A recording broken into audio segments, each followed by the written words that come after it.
The grand hall of Axios Prime Station stretched for nearly a kilometer.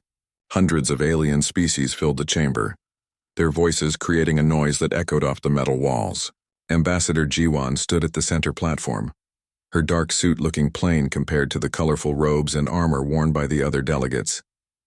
She held a small datapad in her hands and waited for silence. Captain Hyun watched from the observation deck above. His military uniform was simple, gray with few decorations. He had commanded Earth's flagship for 12 years, and in all that time he had never fired a weapon in anger. That was about to change, he thought. The galaxy had finally pushed too far. Dr. Yuna sat next to Hyun, her fingers moving across her own datapad. She was reviewing the files one last time. Everything they were about to reveal had been classified for decades. The truth about human technology. The truth about human capability. The truth about what Earth had really been doing for the past century. They won't believe her, Yuna said quietly. I know, Hyun replied. That's the point. Down in the chamber, the noise finally died down. High Archon Velthar of the Krillian Empire rose from his seat. He was massive, nearly 3 meters tall, with thick armor plates covering his body. His species had conquered 200 star systems. They were the strongest military power in the known galaxy. The human will speak, Velthar announced. His voice boomed across the hall. Let us hear what excuses Earth offers today. Jiwan stepped forward. She did not look nervous. She had practiced this speech 1,000 times. She knew exactly what would happen next. Earth Command had planned for this moment for 50 years. Members of the Galactic Council, Jiwan began. Her voice was calm and clear. I come before you today with a final warning. For the past 70 years, humanity has maintained peaceful relations with all species. We have traded fairly. We have respected borders. We have contributed to galactic society in every way requested of us. Some of the aliens nodded. Others looked bored. They had heard speeches like this before. However, Jiwan continued, we have also been dishonest with you. Not in our dealings or our treaties, but in our capabilities. Earth made a decision long ago to operate at reduced capacity. We did this deliberately as a gesture of peace and respect. Now she had their attention. Whispers filled the chamber.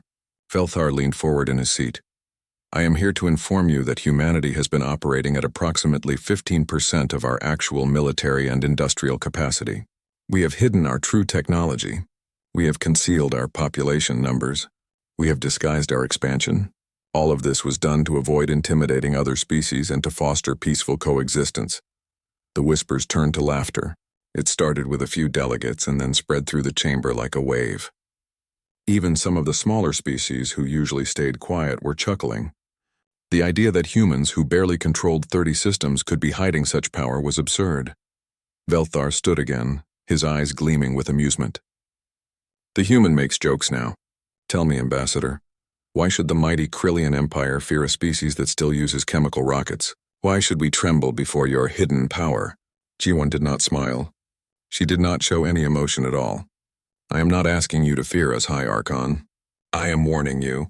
There is a difference. Fear would imply we want conflict, we do not. But we will no longer tolerate the provocations that have increased over the past decade. Senator Minji, who represented Earth on the Security Council, spoke up from her seat. The ambassador speaks truth. We have documented over 300 incidents of Krillian vessels entering human space without permission. We have recorded 47 attacks on human cargo ships. Just last month, a Krillian patrol destroyed a human survey team near the Terminus Belt. 16 scientists died. Velthar waved a clawed hand dismissively. Accidents happen in space. Perhaps your ships should be stronger. They will be, Jiwan said quietly. That is exactly my point. Earth has been holding back out of respect for galactic peace. That consideration is now over. You have 30 days to respond to our grievances. If you do not, we will respond in kind. More laughter filled the chamber. A delegate from the Zephyr Collective, a species of floating gas beings, spoke through its translation device. Humans always make such grand claims. You say you have hidden technology, but we have seen your ships. We know your capabilities.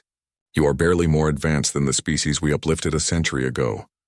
Dr. Yuna stood up in the observation deck. She tapped her datapad, and suddenly holographic displays appeared throughout the chamber. They showed technical specifications, weapons designs, ship classifications, but it was all in human script, and the translations were deliberately vague. We are submitting this data to the Council archives, Jiwon announced. When what happens next begins, historians will need to understand why. We gave warning. We tried diplomacy. What comes after is your choice, not ours. Velthar had seen enough. He activated his own data pad and the entire council fell silent. When the High Archon wanted attention, he got it. The Krillian Empire proposes immediate sanctions against human space, Velthar declared. These upstart primitives dare to threaten us with hidden weapons and secret power. I propose we restrict human activity to their home system. Let them grow crops and make their little machines. The galaxy has no need for human arrogance. The vote was called immediately. Jiwon stood in the center of the chamber and watched as the displays lit up. Green for yes, red for no. The green lights multiplied quickly. Species after species voted to punish humanity for daring to warn them. The final count appeared: 823 votes in favor, 24 against. Only Earth's closest allies had supported them, and even some of those had abstained. Velthar smiled, showing rows of sharp teeth. The decision is made. Humanity has 30 days to withdraw from all systems except Earth. After that, the Krillian Fifth Fleet will enforce this order. Your warnings are noted and dismissed, Ambassador. Perhaps next time you will show proper respect to your betters. Jiwon gathered her data pad and walked toward the exit. Captain Hyun and Dr. Yuna met her at the door. The three of them walked through the corridors of Axios Prime in silence. Other delegates passed them, some laughing, others looking almost sympathetic. When they reached their shuttle, Jiwon finally spoke. Send the message to Earth Command. Authorization code Prometheus. All limiters removed. Phase 1 begins in 30 days. Hyun nodded. He pulled out his secure communicator and typed the message. It would reach Earth in less than an hour, bouncing through the quantum relay network that the galaxy didn't know existed. Yuna looked back at the station. They could have chosen peace, she said softly. Yes, Jiwon agreed. They could have. But High Archon Velthar wanted to remind everyone that the Krillian Empire is the strongest power in the galaxy. In 30 days, he will learn that he was wrong. The strongest power in the galaxy has been sleeping, and they just woke it up. The shuttle launched from Axios Prime and headed toward the jump point. Behind them, the Galactic Council was already celebrating their victory over human arrogance. In the Krillian sectors, the Fifth Fleet was receiving orders to prepare for deployment. 500 warships, the largest fleet ever assembled by the Empire, would teach humanity its place. None of them knew that in the dark spaces around Luna, massive shapes were beginning to move. Ships that had been built in secret for 40 years were powering up their reactors. Weapons that violated every galactic treaty were being loaded and armed. And across human space, millions of people who had lived ordinary lives were receiving activation notices. The pretending was over. Humanity was going to war, and the galaxy would finally see what Earth had been hiding all along. The Krillian Fifth Fleet arrived at Proxima Station exactly 28 days after the Council vote. War Prince Thexnar stood on the bridge of his flagship, the Crushing Fang, and looked at the displays showing the human colony ahead. 500 warships surrounded him in perfect formation. It was beautiful and terrifying, exactly as it should be. They have not even raised shields, his tactical officer reported. The station appears completely unprepared for our arrival. Thexnar felt satisfaction warm his chest. The humans had ignored the 30-day deadline. They had not withdrawn from their colonies. They had not even tried to negotiate. Now they would pay for their stubbornness. Admiral Do-hyun watched the Krillian fleet from the command center deep inside Proxima Station. Around him, officers worked at their stations, monitoring everything. The displays showed the massive enemy force, weapons charged and ready. Any normal species would have been terrified. But Do-hyun had trained for this moment his entire career. Still no orders from Earth Command? Asked Commander Hana, his intelligence officer. Just one word, Do-hyun replied. Wait for what? They have enough firepower to destroy this entire station in minutes. I know, Do-hyun said calmly. But we wait. Thexnar activated the communication system and broadcast to the human station. His message would reach every screen, every data pad, every communication device in the colony. Humans of Proxima Station, this is War Prince Thexnar of the Krillian Fifth Fleet. You have violated the Galactic Council's order. You were given 30 days to evacuate. That time has passed. You now have 72 hours to abandon this station and all colonies in this system. Any who remain will be removed by force. Any who resist will be destroyed. There will be no negotiation. The message ended. Thexnar waited for a response. Surely the humans would beg now. They would ask for more time. They would offer to negotiate. But no response came. The station remained silent. Lieutenant Sora sat in her fighter, docked inside a structure that looked like a civilian cargo platform. She had been sitting there for 2 days, waiting. Her fighter looked old and slow, painted with the colors of a mining company. But that was just the outer shell. Underneath was something the Krillians had never seen before. Green Squadron.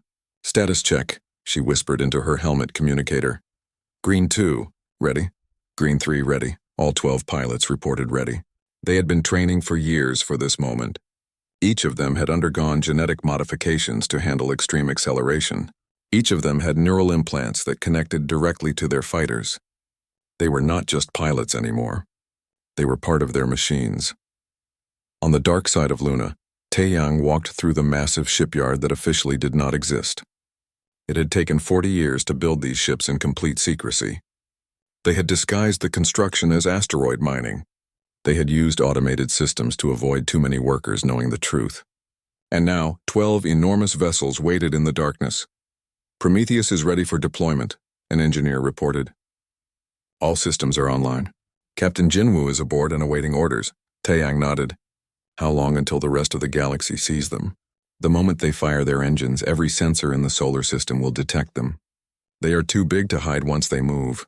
Good, Taeyang said. It is time the galaxy learned what real ships look like. Back at Proxima Station, the 72 hours passed slowly. The Krillian fleet waited, watching for signs of evacuation. Some civilian ships did leave, carrying families and non-essential personnel, but the station itself remained operational. The mining platforms continued their work. Everything appeared normal except for the massive war fleet holding position nearby. When the deadline passed, Thexnar gave the order. Begin boarding operations. Take the mining platforms first. Show the humans we are serious. 20 Krillian ships moved forward and launched boarding craft. They headed toward the outermost mining platforms, expecting little resistance. These were just workers, not soldiers. It should be easy. The boarding craft attached to Platform 7 and cut through the hull. Krillian Marines poured inside, weapons ready. They found the human workers waiting, hands raised in surrender. Thexnar watched from his flagship and nodded. This was going according to plan. Secure them and prepare the platform for transport to Krillian space, he ordered. These workers will serve the Empire now. But then something unexpected happened. A transport ship carrying human civilians from Platform 12 tried to flee. It activated its engines and attempted to reach the jump point. Thexnar could not allow that. If humans escaped, they might warn other colonies. Destroy that transport, he commanded. War Prince, it is carrying civilians. Over 2,000 of them. I gave an order. Destroy it. The nearest Krillian destroyer fired. The transport's shields held for a moment, then collapsed. The second shot tore through the hull. There were no survivors. In the Proxima Station command center, every officer watched in silence as the transport exploded. Admiral Doyen's hands gripped the edge of his console. His face remained calm, but his eyes were hard as steel. That was a civilian vessel, Commander Hana said quietly. They killed children, families. Doyen reached for his secure communicator. It had remained silent for 3 days, but now it finally activated. A message appeared on his screen. Just 3 words, Protocol Prometheus authorized. Admiral Doyen stood up. His voice was loud enough for everyone in the command center to hear. All personnel, battle stations, remove all safeties. Unlock all weapons. Activation code Prometheus. Around Proxima Station, things began to change. The cargo platforms that had looked harmless suddenly split apart. Hidden weapon systems emerged. Massive railguns extended from concealed ports. Shield generators that had been disguised as power stations activated at full strength. The mining platforms that Krillian Marines had boarded suddenly depressurized. Hidden explosives detonated, killing the invaders instantly. The platforms themselves activated thrusters and began moving into defensive formations. Lieutenant Sora heard the activation code and smiled inside her helmet. Green Squadron, this is Green Leader. Remove external shells. Show them what we really fly. Her fighter shuddered as the outer hull broke away. Beneath was a machine painted black as space. covered in weapons and armor that should not exist on something so small. Her neural implants connected fully to the ship's systems. She could feel every sensor, every weapon, every thruster as if they were part of her own body. Green Squadron launch. Engage enemy vessels at will. Make them regret coming here. 12 fighters erupted from the cargo platform. They did not fly like normal craft. They moved like living things, twisting and accelerating in ways that violated every known principle of flight dynamics. Each fighter hit 15 gravities of acceleration instantly. Any normal pilot would have been crushed. But these pilots were not normal anymore. Thexnar watched in confusion as the human fighters appeared. They were so small so fast. His tactical displays could barely track them. Then the first Krillian destroyer exploded. A human fighter had hit it with some kind of weapon that burned straight through its shields and armor. What was that? Thexnar demanded. How did such a small craft destroy a destroyer? His tactical officer had no answer. Another destroyer exploded. Then another. The human fighters were moving faster than anything the Krillians had ever seen. They appeared, fired, and vanished before the Krillian weapons could even lock on. But the fighters were just the beginning.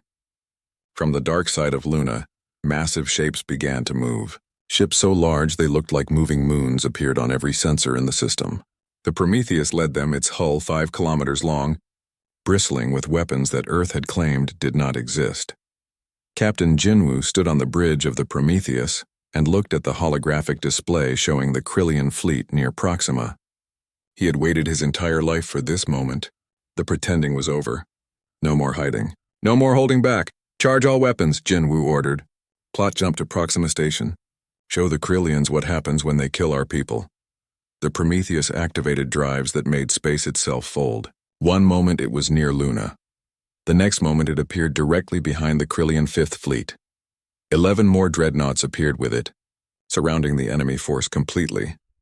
Thexnar stared at his displays in disbelief. Ships that size should not be able to move that fast. Jump drives that accurate should not exist. And the power readings coming from those vessels were impossible. Warprints, we are detecting massive energy spikes from the human ships. They are charging weapons. I have never seen power levels like this. Admiral Dohyun activated his communication system and broadcast to the Krillian fleet. His voice was cold and clear. Warprince Thexnar, you killed 2,000 human civilians. You enslaved our workers. You invaded our space. Earth gave you a warning 30 days ago. You laughed at us. You called us primitive. Now you will learn why we held back all these years. Surrender in the next 72 seconds or we will show you what human weapons actually do. Thexnar looked at the countdown timer. 72 seconds. The same amount of time he had given the humans, but measured in seconds instead of hours. He realized with horror that the humans were not making a threat. They were making a promise. The 72 seconds passed in silence. War Prince Thexnar stared at his tactical displays, watching the countdown approach 0. His officers waited for orders, but he could not speak. 500 ships, the pride of the Krillian Empire, surrounded by 12 vessels they did not understand. War Prince, we should respond, his tactical officer urged. They cannot possibly fight all of us. It must be a bluff. Thexnar wanted to believe that. The Krillian Empire had never lost a major battle. They had conquered 200 systems through superior firepower and tactics. These humans were newcomers to the galaxy, barely a century in space. They could not possibly match Krillian might. The countdown reached 0. Admiral Dohyun did not hesitate. All ships open fire. Show them everything. The Prometheus fired first. Its main weapon was a focused antimatter beam that crossed the distance to its target in less than a second. The beam hit a Krillian battlecruiser directly in the center. For a moment, nothing happened. Then the entire ship simply vanished in a flash of light. The antimatter had annihilated every molecule. 11 more dreadnoughts fired their weapons simultaneously. The space around Proxima Station turned white with energy. Krillian ships exploded by the dozens. Their shields, which had always been strong enough to withstand any attack, collapsed instantly against weapons they had no defense against. Thexnar's flagship shook as a human weapons platform fired a railgun slug at 15% the speed of light. The projectile hit a destroyer next to the crushing fang and tore completely through it. The destroyer broke into 3 pieces, its reactor exploding and taking 2 more ships with it. Return fire, Thexnar screamed. All ships engage the human vessels. The Krillian fleet finally responded. 300 ships that were still combat-capable turned their weapons on the nearest targets. Plasma cannons, missile batteries, laser arrays, everything the Empire had developed over centuries of warfare, all fired at once. Captain Jinwoo watched from the Prometheus bridge as the Krillian weapons struck his ship. The displays showed impact after impact, weapons that should have torn through any vessel. But the Prometheus armor held. It was made from compressed neutronium, material so dense that conventional weapons could not even scratch it. Shields at 98%, his tactical officer reported calmly. Hull integrity at 100%. Their weapons are ineffective.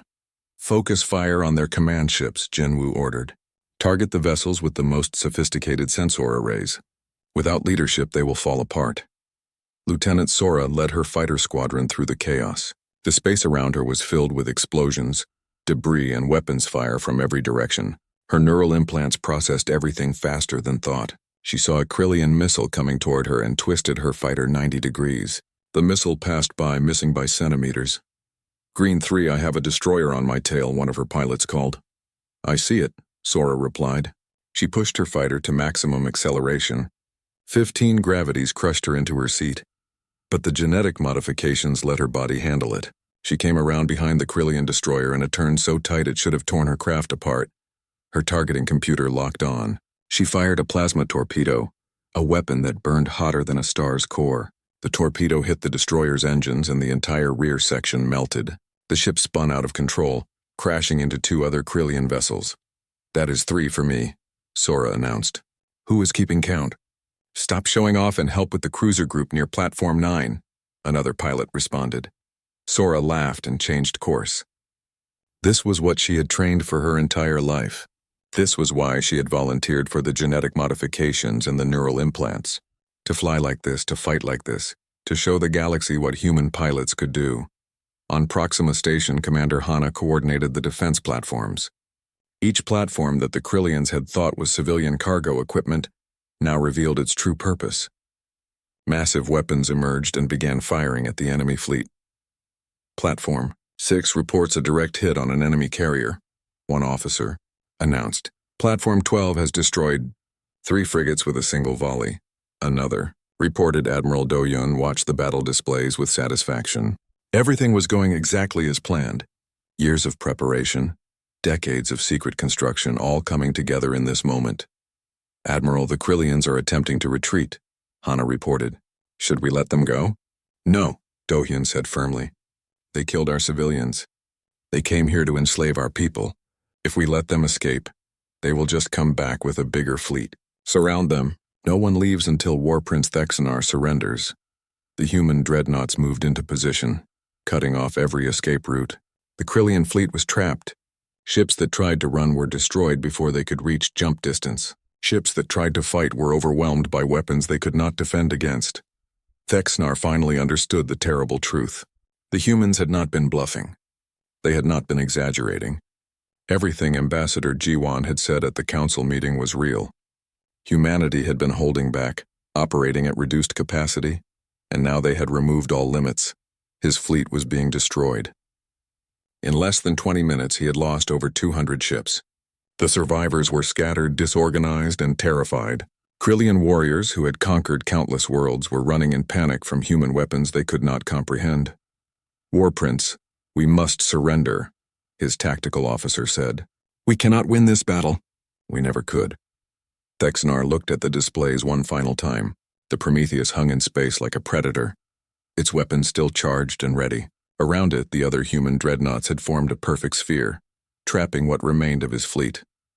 He activated his communication system. His voice, which had always been strong and commanding, now sounded defeated. Human vessels, this is War Prince Thexanar. I surrender. The 5th Fleet surrenders. Please stop the attack. Admiral Do-Hyun let the message hang in the air for a moment. He wanted the Krillians to feel the fear, to understand what they had brought upon themselves. Then he gave the order, all ships cease fire, but maintain targeting solutions.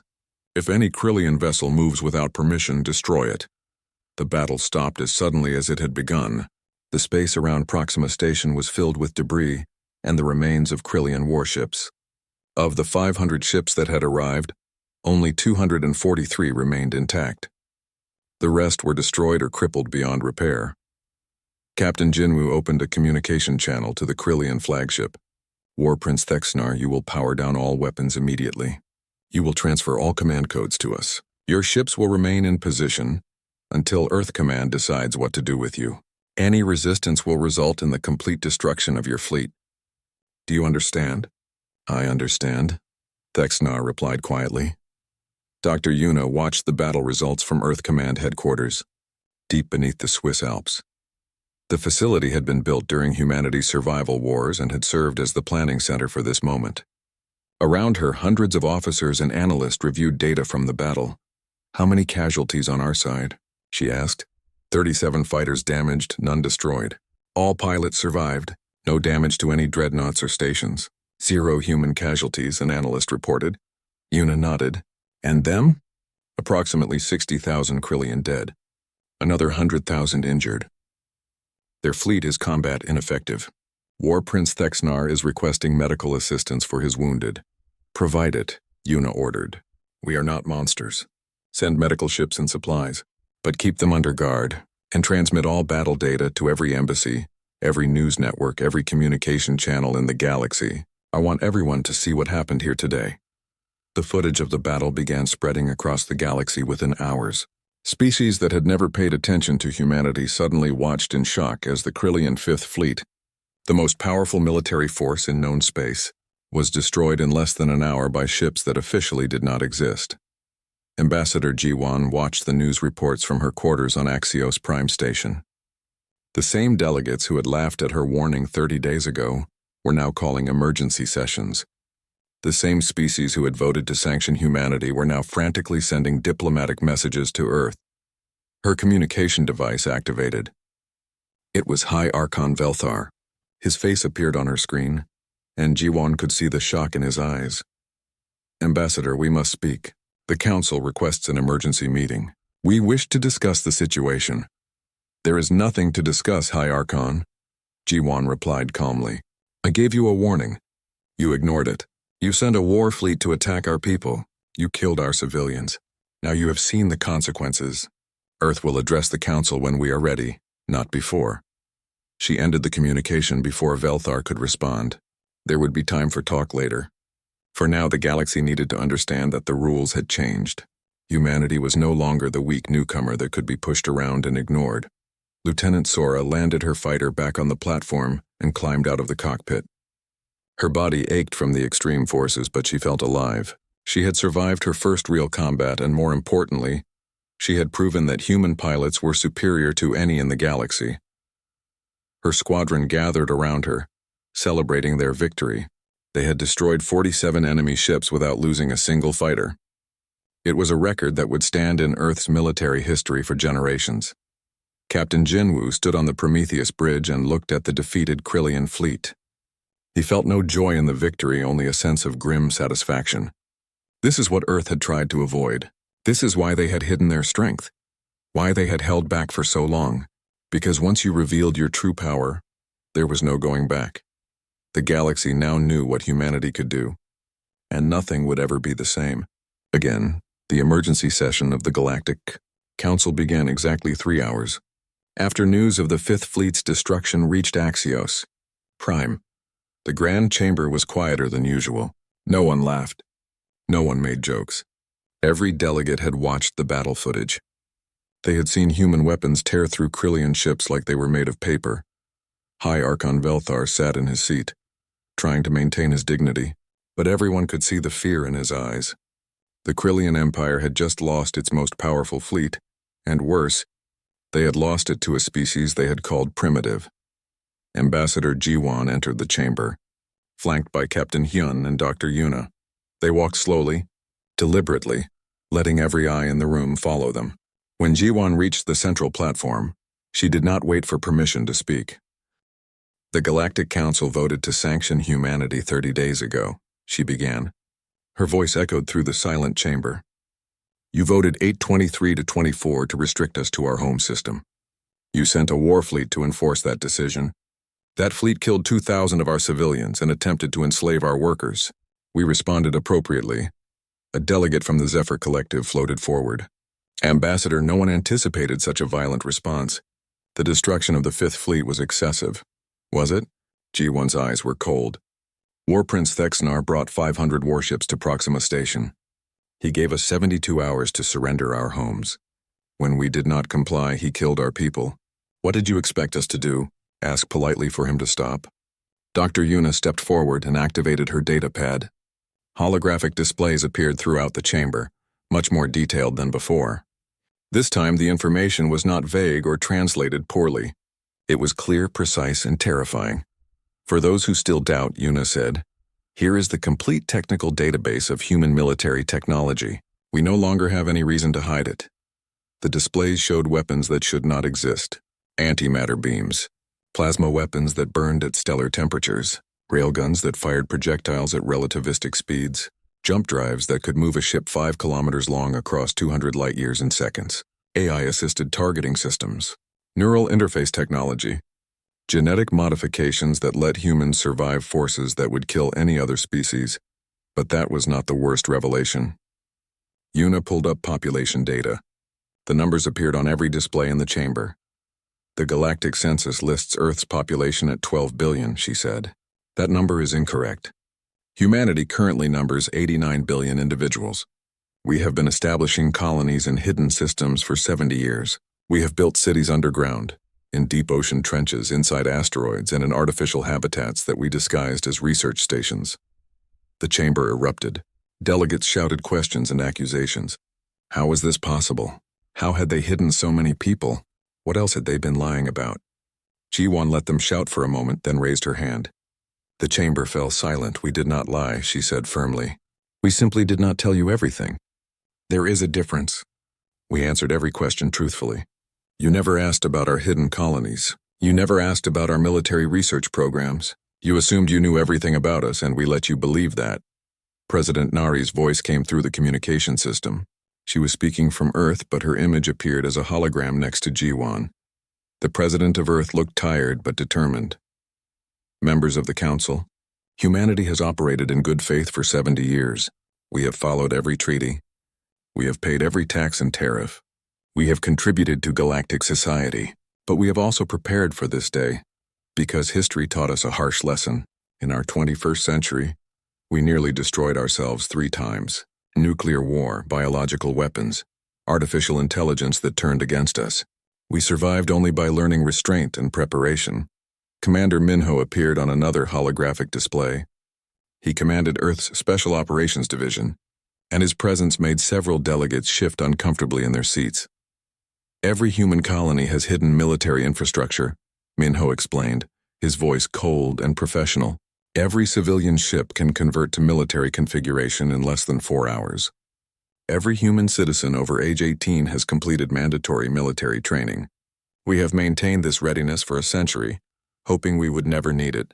You made us need it. High Archon Velthar finally spoke. His voice was weaker than before, missing the arrogance that usually filled it. What does Earth want? You have proven your strength. You have humiliated the Krillian Empire. What more do you need? President Nari's hologram turned to face him directly. We need justice. We need security. And we need changes. G1 pulled up a document that had been prepared weeks ago. Earth had known this moment would come. They had planned for every possibility. These are humanity's terms, G1 announced. First, immediate repeal of all sanctions against human space. Second, reparations for the 2,000 civilians murdered by War Prince Thexnar, to be paid by the Krillian Empire. Third, criminal trials for all officers who ordered or participated in attacks on human civilians. Several delegates nodded. These terms seemed reasonable given what had happened, but G1 was not finished. Fourth, restructuring of the Galactic Council to include proportional representation. If humanity numbers 89 billion and represents 12% of the galactic population, we should have 12% of the Council votes. That caused more shouting. Many species had small populations but large influence. They did not want to give up their power. And fifth, G1 continued, speaking over the noise, the Krillian Empire will be temporarily demilitarized. Their war fleets will be absorbed into a new galactic defense force, led jointly by multiple species including humans. Velthar rose from his seat, his armor rattling. You cannot demand this. The Krillian military has protected the galaxy for centuries. Protected it? Captain Hyun spoke for the first time. His voice was quiet, but everyone heard it. Your fleets have conquered 200 systems. You have enslaved dozens of species. You have used fear to maintain control. That ends today. Dr. Yuna activated another display. It showed the Krillian homeworld, a beautiful planet with cities covering 3 continents. Then red targeting indicators appeared, 20 of them spread across the planet. Every human dreadnought is currently locked onto strategic targets on the Krillian homeworld, Yuna said calmly. We can glass your entire planet before your defense fleet can even launch. We do not want to do this, but we will if you force us to. The threat was clear. Velthar looked at the displays and saw his entire civilization balanced on the edge of extinction. The human dreadnoughts were 500 light-years away, but with their jump drives, they could arrive at the Krillian homeworld in less than a minute. This is blackmail, Velthar said weakly. No, Jiwan replied. This is what happens when you attack someone stronger than yourself. You rolled the dice, High Archon, you lost. Now you pay the price. A small delegate from the Yena Confederation stood up. The Yena were a peaceful species who had no military at all. They relied on council protection. Ambassador Jiwan, if we agree to your terms, what guarantee do we have that Earth will not simply become the new Krillian Empire? What stops you from using your power to dominate us? It was a fair question. Jiwan had expected it. Our history stops us, she replied. We know what unrestricted warfare looks like. We know what it means to stand on the brink of extinction. We do not want to rule the galaxy. We want to be left in peace. But we will never again allow ourselves to be vulnerable. We will share technology with species who prove they can be trusted. We will help build defenses. But we will not give up our military capability. President Nari's hologram moved to the center of the chamber. The council can vote on our terms. But understand this, we are not asking for permission. We are informing you of the new reality.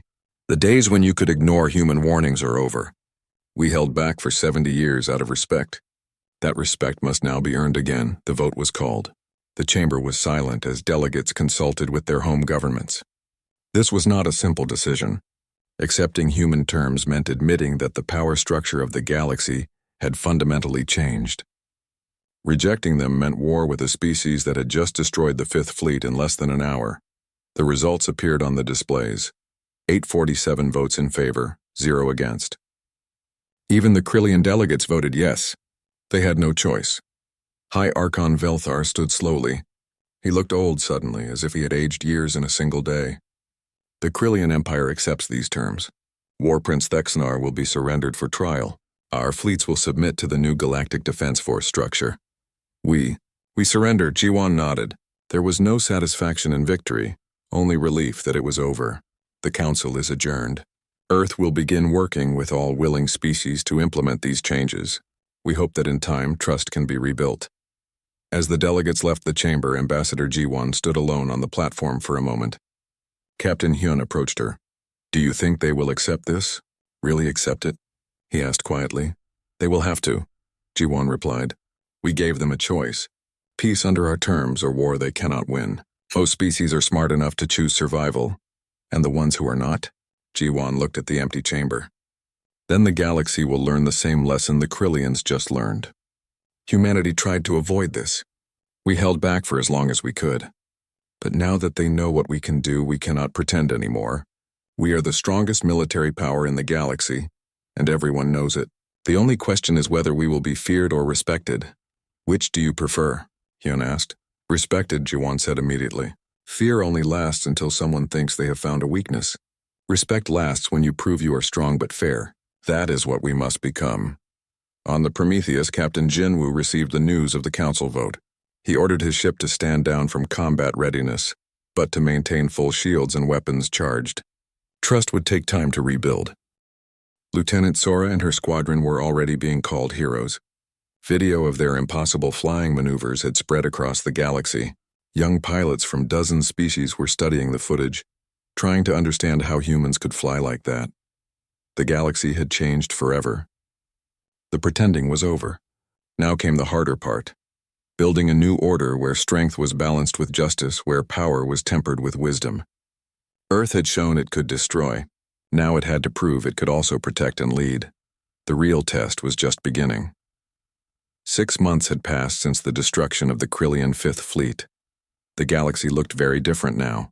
The grand chamber of Axios Prime Station had been rebuilt, enlarged to accommodate the new structure of the Galactic Council.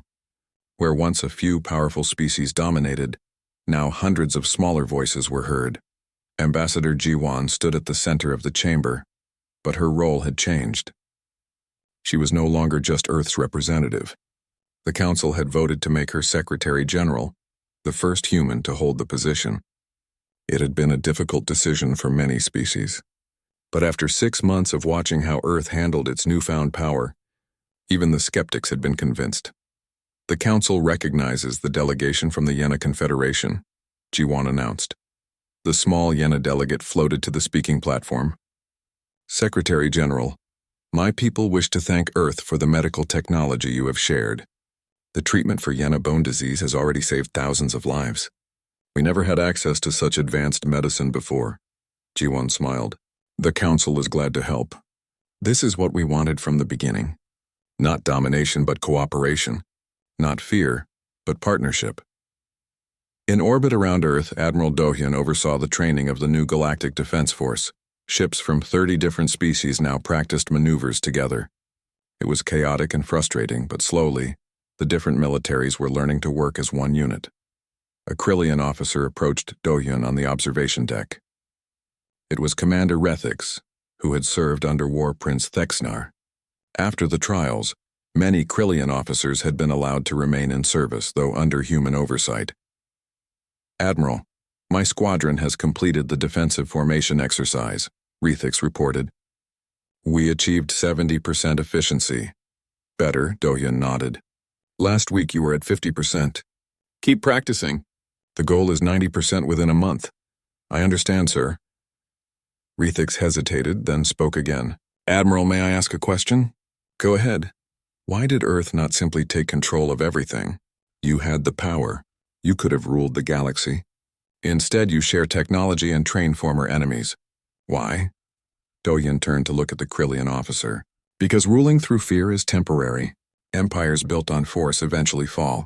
Earth learned that lesson the hard way. We nearly destroyed ourselves because we could not stop fighting. We do not want to repeat that mistake on a galactic scale. Captain Jinwoo commanded the Prometheus on patrol near the Terminus Belt, the same region where Krillian forces had killed human scientists 6 months ago. His ship was part of a mixed fleet now, with vessels from 12 different species. It was strange seeing former enemies working together, but it was happening. Captain, we are receiving a distress call from a civilian transport, his communications officer reported. They are under attack by pirates near the asteroid field. All ships, battle stations. Plot intercept course. Let us show these pirates that the galaxy has new protectors. The mixed fleet responded perfectly. Human, Krillian, Zephyr, and Yena ships moved together in formation. They arrived at the transport in less than 10 minutes and the pirates fled immediately. They knew they could not fight a force that included human technology. Lieutenant Sora was no longer flying combat missions. Instead, she taught at the new Galactic Military Academy that Earth had helped establish. Students from dozens of species came to learn from human instructors, though few of them could handle the extreme forces that human pilots used. Remember, Sora told her class of young aliens, speed is nothing without control. Power is nothing without purpose. You do not need to fly like humans to be good pilots. You need to understand your own strengths and use them well. A student raised a tentacle. Instructor Sora, is it true that humans can survive 15 gravities? With genetic modifications and neural implants, yes. But that is not natural for us either. We changed ourselves because we needed to. Most species should not attempt such modifications. There are other ways to be effective pilots. The student seemed disappointed. Everyone wanted to fly like humans, but Sora knew that was not possible for most species. And that was fine. The galaxy did not need everyone to be the same. It needed everyone to contribute their own strengths. Dr. Yuna worked in the new joint research facility on Axios Prime. Scientists from across the galaxy studied human technology, trying to understand how it worked. But Earth did not share everything. Some secrets remained hidden. We cannot give them antimatter weapons yet, Yuna explained to a group of alien scientists. Your civilizations are not ready. but we can share the principles, the theory. In time, when trust is fully established, we will share more. A researcher from the Drexel Collective asked, "How long will that take?" "Generations, probably," Una replied honestly. Trust is not built quickly, but we are moving in the right direction. 10 years ago, no one would have believed different species could work together like this. Now look at us. We are building something new. On Earth, President Nari prepared for re-election. The past 6 months had been the most challenging of her career, but also the most rewarding. Humanity had taken its place as a major power in the galaxy, and they had done it without becoming tyrants. "Madam President, the latest polls show strong support for your galactic policies," her advisor reported. 87% of humans approve of how you handled the Krillian situation." "Good," Nari said. "But approval ratings are temporary. What matters is whether we can maintain this balance. We showed the galaxy our strength. Now we must show them our wisdom." Commander Minho's Special Operations Division had shifted focus. Instead of preparing for war, they now trained peacekeepers and anti-piracy forces. The hidden military infrastructure remained in place, but it was no longer the primary concern. Earth could finally relax just a little. High Archon Velthar was no longer the leader of the Krillian Empire. He had been exiled after the trials, his position given to a younger Krillian who understood that the old ways were over. But Velthar watched from his exile and saw the changes happening across the galaxy. He sent a private message to Ambassador Jiwan one day. It said simply, "You were right. We should have listened." Jiwan read the message and felt no satisfaction. Too many had died because of pride and fear. But perhaps their deaths had not been meaningless. Perhaps they had taught the galaxy a lesson that would prevent even greater wars in the future. The reformed Galactic Council met for its regular session. The chamber was full of activity as delegates discussed trade agreements, scientific cooperation, and defense coordination. It was messy and loud, with everyone trying to be heard at once. But it was also fair, with every species having a voice proportional to their population. Senator Minji, who had supported Earth from the beginning, now chaired the Science and Technology Committee. She worked with delegates from species that had once laughed at human warnings. Now those same delegates asked for Earth's help and guidance. The committee approves the joint research program into clean energy systems, Minji announced. Earth will provide the initial technology, and participating species will contribute resources and personnel. This is exactly the kind of cooperation we hope to achieve. Taeyang oversaw the construction of new shipyards, no longer hidden but built openly with galactic cooperation. The massive facilities produce ships for the Galactic Defense Force, combining the best technology from multiple species. Human antimatter drives, Krillian armor plating, Zephyr sensor arrays, all working together. "This is what we should have been doing all along," Taeyang told his engineering team, "building together instead of hiding from each other." Captain Hyun retired from active military service and became Earth's ambassador to the Krillian Empire. It was a strange posting, representing humanity to the species that had tried to destroy them. But reconciliation required people willing to forgive and move forward. He stood in the Krillian capital, looking at the monuments to their military victories. Someday, he thought, they would build monuments to peace instead. It would take time, but it was possible. 6 months after the Battle of Proxima Station, Lieutenant Sora received an unusual request. A delegation of young Krillian pilots wanted to learn from her. They had watched the footage of her flying and wanted to understand how she did it. She met them in a training simulator. "I cannot teach you to fly like I do," she explained. "Your biology is different, but I can teach you to think like a human pilot. We do not rely only on speed and power. We use creativity, adaptation, and teamwork." The Krillian pilots listened carefully. They had been raised to believe that strength was everything. Now they were learning that strength without wisdom was just brutality.